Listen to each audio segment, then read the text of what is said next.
Hello everyone. आज मैं आप लोग को NMMS यानी national means cum merit scholarship के बारे में कुछ अपडेट देने जा रहा हूँ। यह स्कॉलरशिप कक्षा 8 के छात्रों के लिए होती है। जो छात्र क्लास 8 में पढ़ रहे होते हैं वे इस स्कॉलरशिप के फॉर्म को अप्लाई करते हैं और इनका जिलेवार एक मेरिट लिस्ट आती है। इस मेरिट की लिस्ट के अनुसार ये नेशनल स्कॉलरशिप पोर्टल यानी NSP पर अपना रजिस्ट्रेशन करते हैं। इस रजिस्ट्रेशन के द्वारा ये जो है छात्रवृत्ति को प्राप्त करते हैं। यह छात्रवृत्ति क्लास 9 से लेकर 12 तक के छात्रों के लिए उपलब्ध होती है। इस छात्रवृत्ति में छात्रों को एक बधाई पत्र यानी उनको एक अवार्ड प्राप्त होता है, जिसमें उनका नाम, उनके पिताजी का नाम, उनके विद्यालय का नाम, रोल नंबर और कुछ शर्तें लिखी होती हैं, जो एक सर्टिफिकेट के रूप में उनको प्राप्त होता है।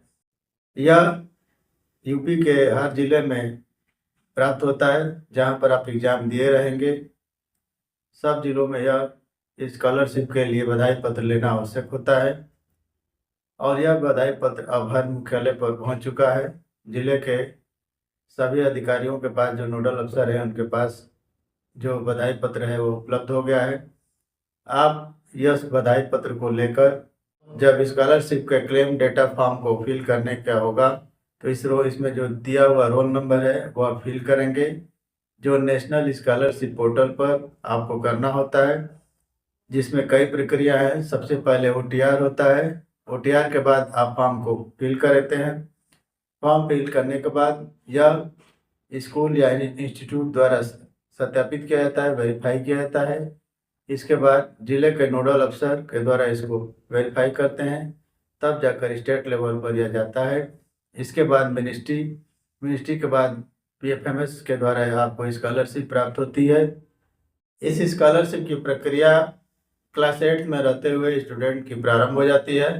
यदि कोई स्टूडेंट क्लास 8 में है और वह क्लास 7 में 55% नंबर लाया है तो वह इस फॉर्म को अप्लाई कर सकता है। SC/ST के लिए 5% डिस्काउंट है, 5% छूट होता है। यहाँ पर 55% यदि आप क्लास 7 में हैं तो आप इस स्कीम को अप्लाई कर सकते हैं। इसके बाद जिलेवार इसकी परीक्षा होगी। परीक्षा का जो रिजल्ट आएगा उसमें यदि मेरिट लिस्ट में आप रहेंगे तो आप अपना क्लेम डेटा फॉर्म यानी स्कॉलरशिप प्राप्त करने का जो फॉर्म है NSP पर अपलोड करेंगे।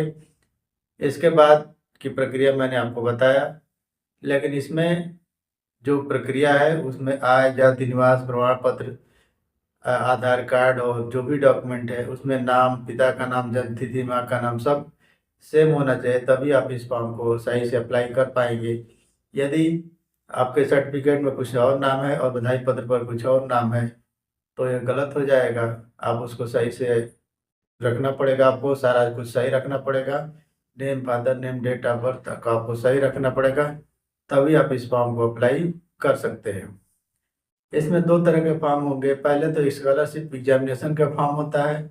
इसके बाद जब हम स्कॉलरशिप पास हो जाते हैं यानी लिस्ट में नाम आ जाता है, तब हमको स्कॉलरशिप क्लेम फॉर्म यानी स्कॉलरशिप प्राप्त करने का फॉर्म अप्लाई करना पड़ता है। उत्तर प्रदेश में जो भी स्कॉलरशिप निकलती है सितंबर महीने में स्कॉलरशिप का फॉर्म भरा जाता है। यानी सितंबर में यदि कोई क्लास 8 में पढ़ रहा है और हर विद्यालय में नहीं होना चाहिए, वह केवल राजकीय विद्यालय, एडेड विद्यालय में होना चाहिए। प्राइवेट विद्यालय के छात्र इस स्कॉलरशिप को नहीं फिल कर सकते हैं। यदि आप राजकीय या किसी की सहायता प्राप्त विद्यालय में रजिस्ट्रेशन है तो आप इस फॉर्म को अप्लाई कर सकते हैं और आपको छात्रवृत्ति क्लास 9 से लेकर 12 तक छात्रवृत्ति आपको प्रति ईयर 12-12 हज़ार रुपये प्राप्त होगी। इसकी पूरी प्रक्रिया का वीडियो मैंने आपके लिए बनाया है, जिसको आप देख सकते हैं। इस चैनल पर भी यदि आप जुड़े नहीं हैं, सब्सक्राइब नहीं किए तो आप सब्सक्राइब कर लीजिएगा। किसी तरह से इस वीडियो से संबंधित कोई क्वेश्चन है तो आप हमसे पूछ सकते हैं, लेकिन वीडियो बनाने का मेन उद्देश्य यही है। आज के वीडियो में यही सूचना देनी है कि आपका बधाई पत्र आ चुका है, आप जिला मुख्यालय से ले सकते हैं। क्योंकि हम लोग का डिस्ट्रिक्ट बलिया है तो यहाँ पर जो बधाई पत्र होगा निःशुल्क होगा, किसी प्रकार का कोई इसमें फीस नहीं ली जाती है। यह जिला पुस्तकालय बलिया में उपलब्ध है।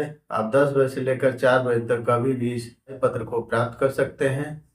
और बधाई पत्र की प्राप्त करने के बाद जब एनएसपी पर पोर्टल ओपन होगा तो आप इसका रजिस्ट्रेशन कराएंगे। रजिस्ट्रेशन कराने के बाद ही आपको छात्रवृत्ति प्राप्त हो जाएगी। तो जो लोग परीक्षा में सफल हुए हैं, लिस्ट में नाम आया है, उनको बहुत बहुत बधाई। और जल्दी से जाकर अपना अपना बधाई पत्र प्राप्त कर लें। यह आपके लिए एक सर्टिफिकेट है, एक प्रमाण पत्र रहेगा जो आप रखेंगे। और यह पूर्ण रूप से निःशुल्क है, इसमें किसी प्रकार का शुल्क नहीं लगेगा। लेने के लिए आपको केवल अपना कुछ परिचय पत्र यानी अपना जो परिचय पत्र एडमिट कार्ड होगा उसको दिखा दीजिएगा, और आधार कार्ड होगा तो उसको दिखा दीजिएगा। आपको यह उपलब्ध हो जाएगा। तो जल्दी करिए, अपना बधाई पत्र आप लोग तुरंत ले लीजिए, जिससे आगे की प्रक्रिया के लिए आसानी हो जाए। तो आज के लिए इतना ही। Thank you.